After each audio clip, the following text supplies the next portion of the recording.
San Ignacio encabeza los ejercicios espirituales con la oración del alma de Cristo, una oración antigua, medieval, que ya aparece en varios códices del siglo XIV, a la que San Ignacio tenía una muy especial devoción. Esta oración puede ayudarnos a los ejercitantes a situarnos en nuestra propia realidad para que desde ella nos preparemos a comenzar el proceso de los ejercicios espirituales día a día. Alma de Cristo, santifícame. Los problemas del alma, es decir, la falta de aliento, de estancamiento en la vida espiritual, la presencia del cansancio en la propia vida, el desánimo frente a la propia mediocridad. Entonces, alma de Cristo, santifícame. Cuerpo de Cristo, sálvame.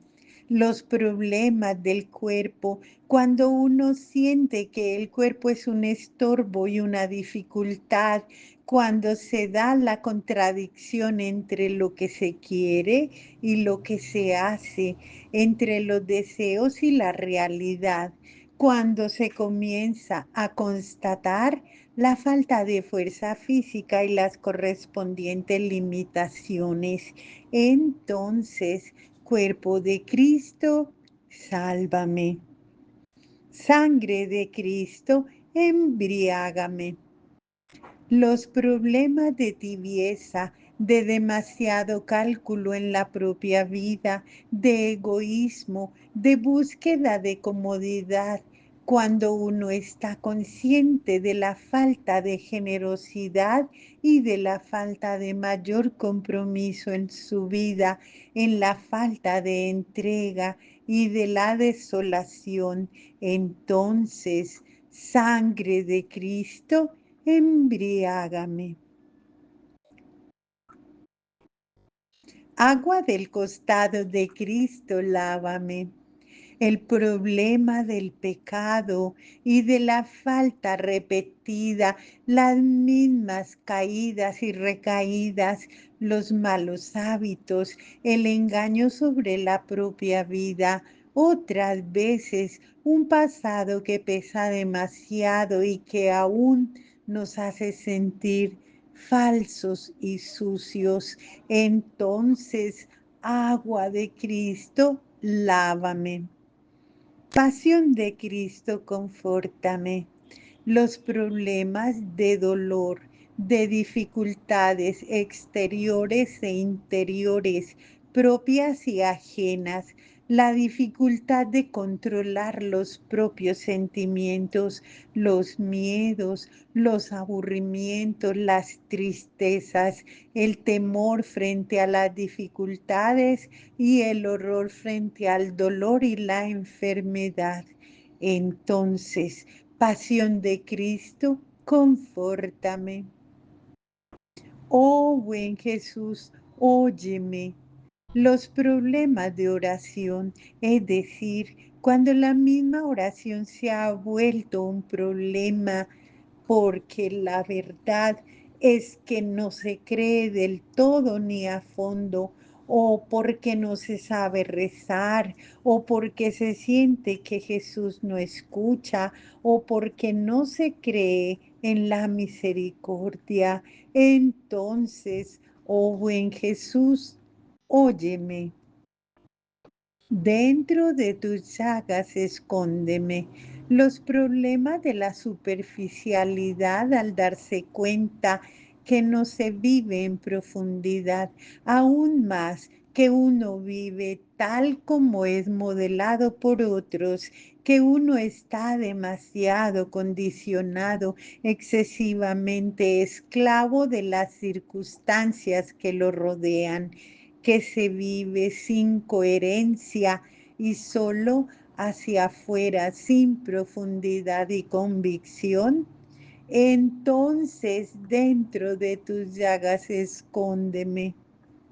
No permitas que me separe de ti.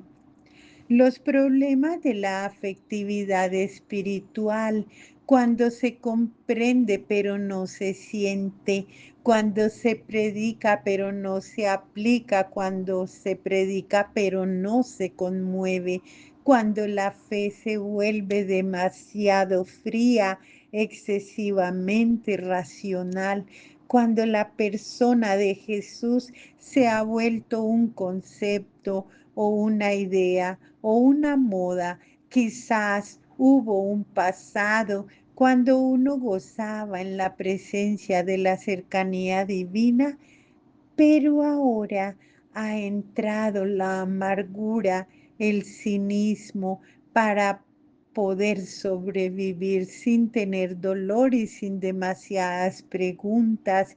Entonces, no permitas que me aparte de ti. Del maligno enemigo, defiéndeme.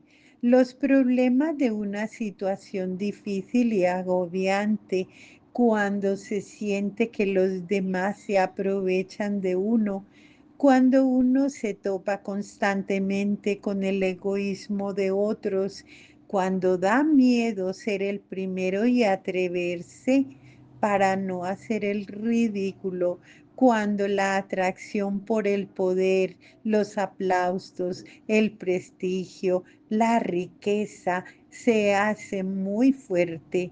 Entonces del enemigo malo, defiéndeme. En la hora de mi muerte llámame y mándame ir a ti para que con tus santos te alabe por los siglos de los siglos. Amén. Con un corazón abierto y vulnerable, con la valentía que da el saberse en la presencia de un Padre misericordioso, quizás en medio de las dudas que dejan el alma inquieta, colocarse delante de la presencia de Dios sin tratar de buscar respuestas en silencio, no hacer promesas, sino tan solo estar en su presencia desde la sinceridad de uno mismo. Amén, amén.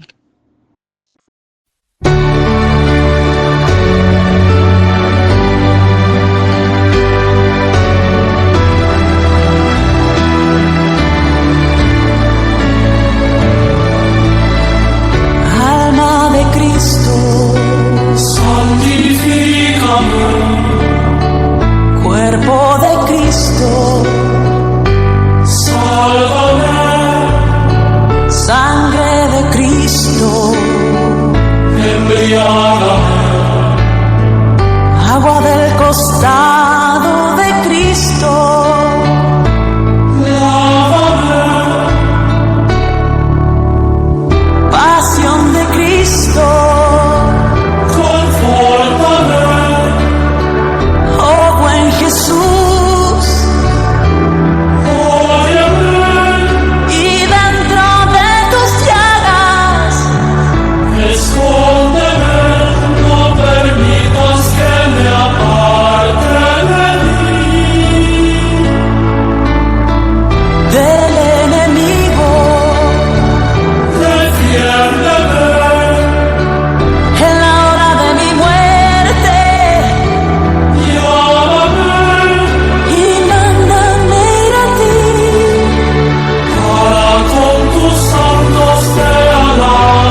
Combate hacia la conversión, día 12.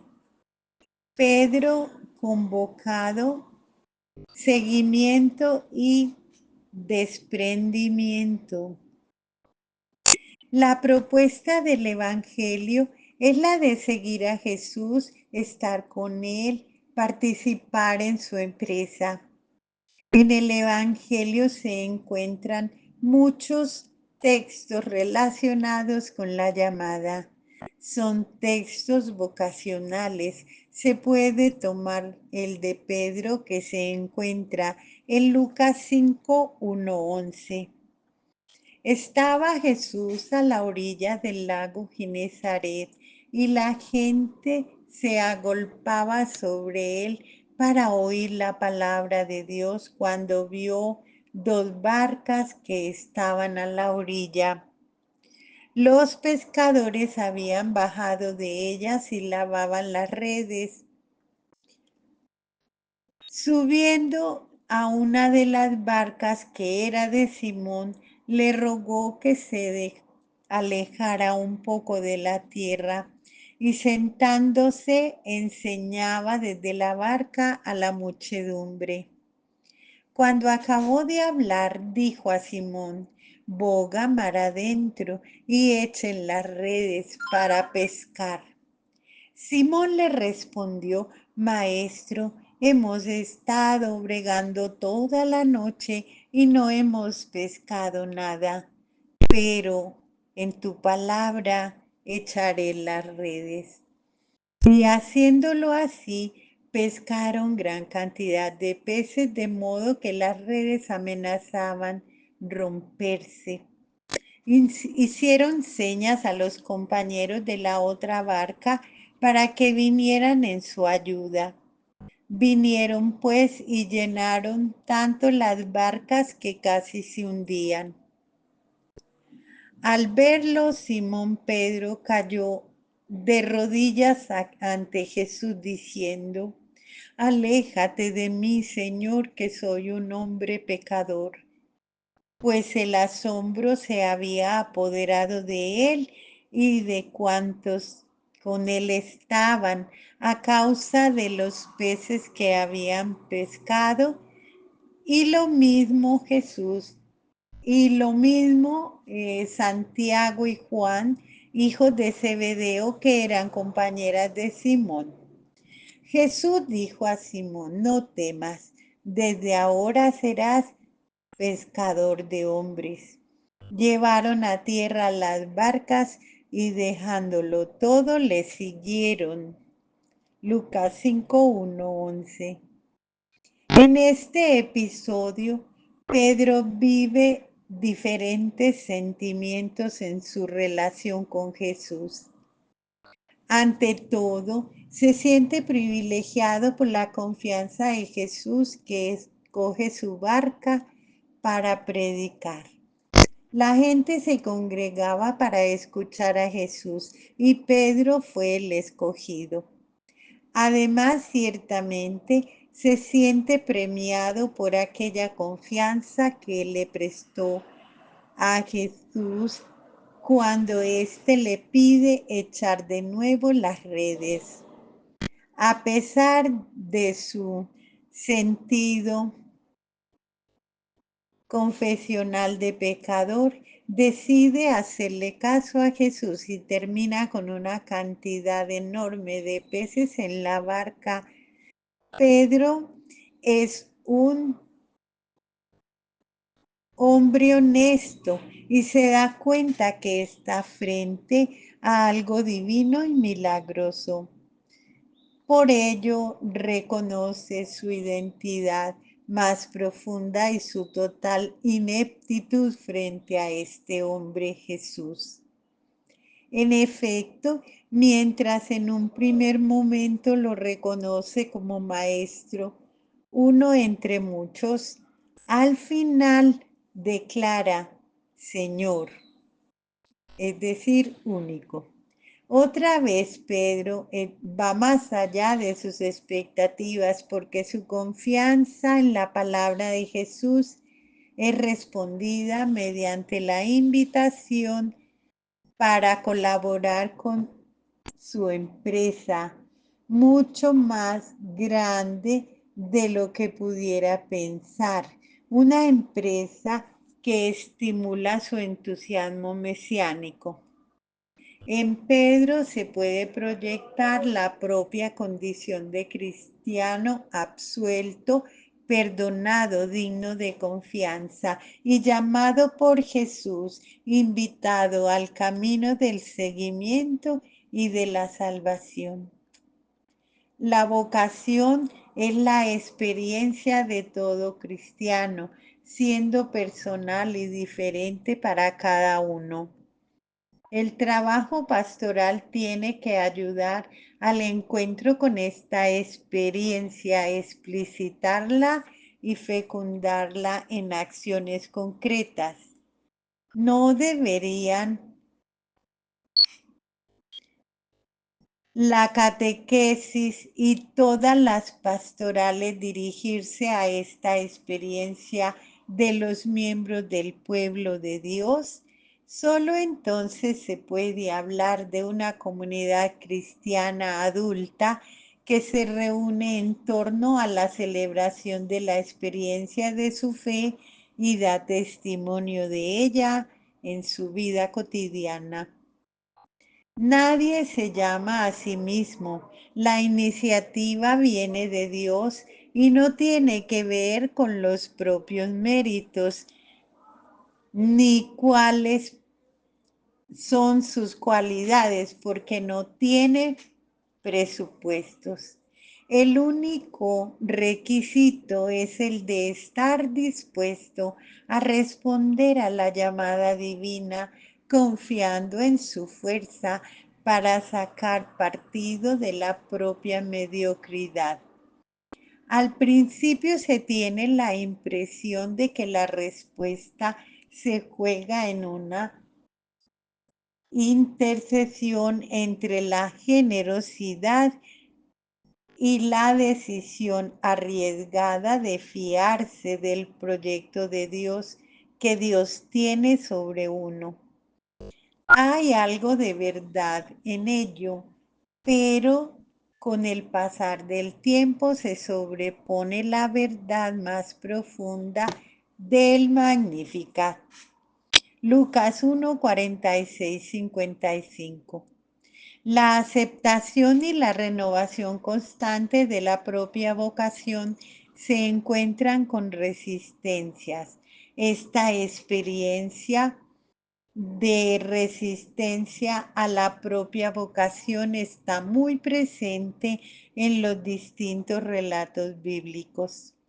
La vocación de Abraham y Sara choca con el hecho de su vejez, pero Yahvé promete que le dará descendencia. Génesis 18, 10, 15. La llamada a la que le hizo a Moisés para enfrentar al faraón encuentra la dificultad de su tartamudez. Éxodo 4, 10, 12. Gedeón es enviado a la batalla contra los madianitas a pesar de ser el más débil. Jueces 6, 14, 16. Jeremías se queja de su propia inmadurez frente a la misión que Dios le encarga. Jeremías 1:4, 10. Jonás huye a Tarsis, lejos del rostro de Yahvé. Es tirado al mar y estuvo 3 días en el vientre de un pez. Jonás 1:2. María no comprende cómo puede ser madre cuando no ha conocido ningún hombre. Lucas 1, 26, 38. Pedro se siente indigno de la misión por ser un pecador. Lucas 5, 8, 10. Pablo perseguía a los cristianos y no obstante es llamado a ser apóstol. En todos los casos, La clave reside en depositar la propia confianza en aquel que llama. María no dice que quiere hacer la voluntad de Dios, sino que la voluntad de Dios se haga en ella. Lucas 1:38. Si Dios es el protagonista de la vocación, la respuesta humana es la confianza en aquel que es capaz de llevarla a cabo.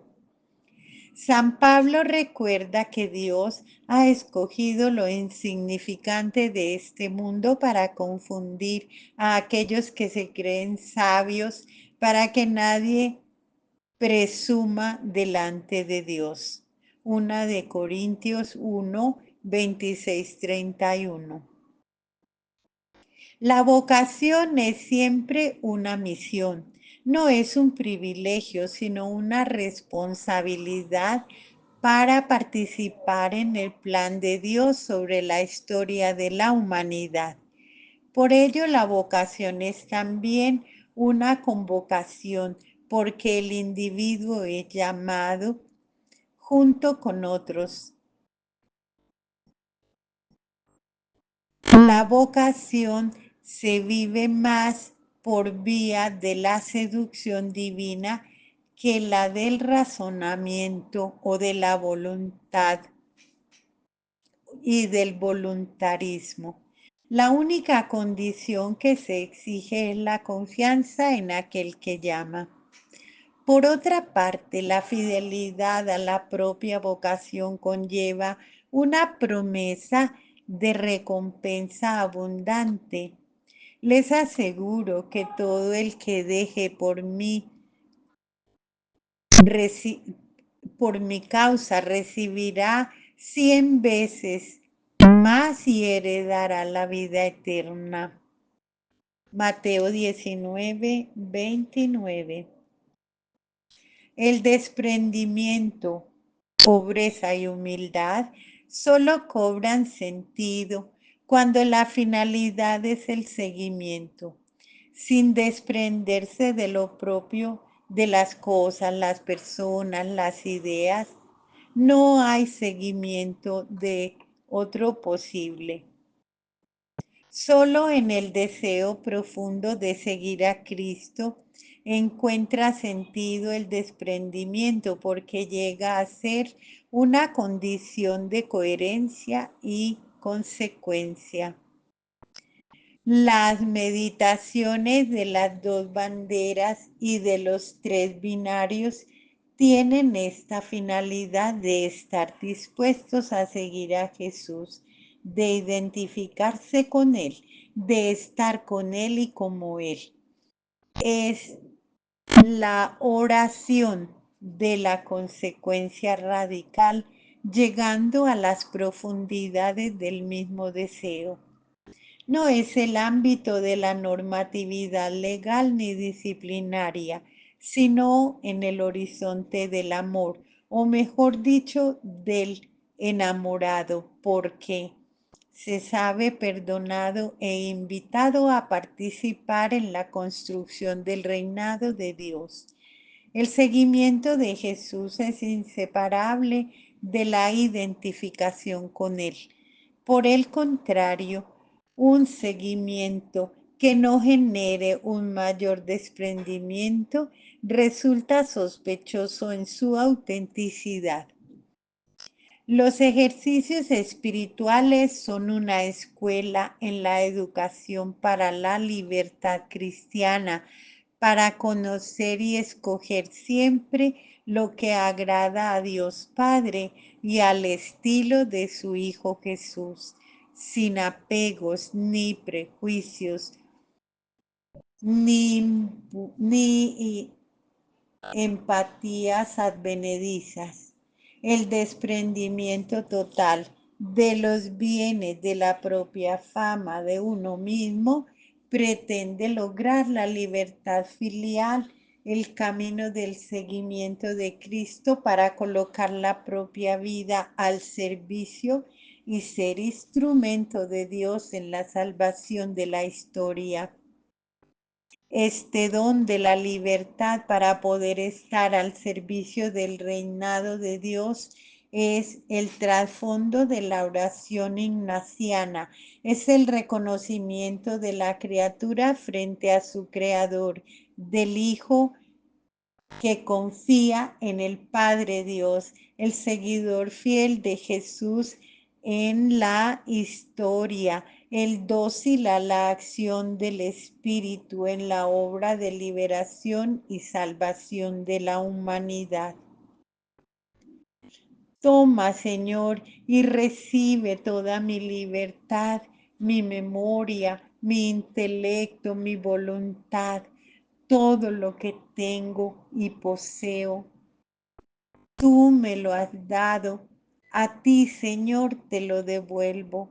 Todo es tuyo, en todo dispones según tu voluntad. Dame tu amor y tu gracia, y esto solo me basta. En este seguimiento de Jesús, el Evangelio ofrece criterios claros sobre el estilo de vida del discípulo. El desprendimiento. Si quieres ser perfecto, le dice Jesús al joven rico, vete, vende lo que tienes y dáselo a los pobres, y tendrás un tesoro en los cielos. Luego ven y sígueme. Mateo 19:21. La actitud del compartir en contraposición al poseer y acumular es la experiencia de la bolsa común. Juan 12:6, entre los discípulos y el estilo de vida de la primera comunidad. Hechos 2, 44, 45 y 4:32. Una hermandad que se construye en torno a Jesús el Cristo.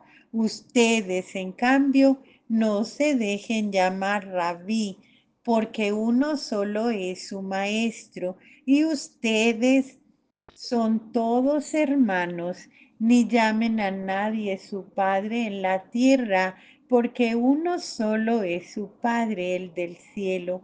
Ni tampoco se dejen llamar preceptores, porque uno solo es preceptor, persona que enseña Cristo. Mateo 23, 8, 10.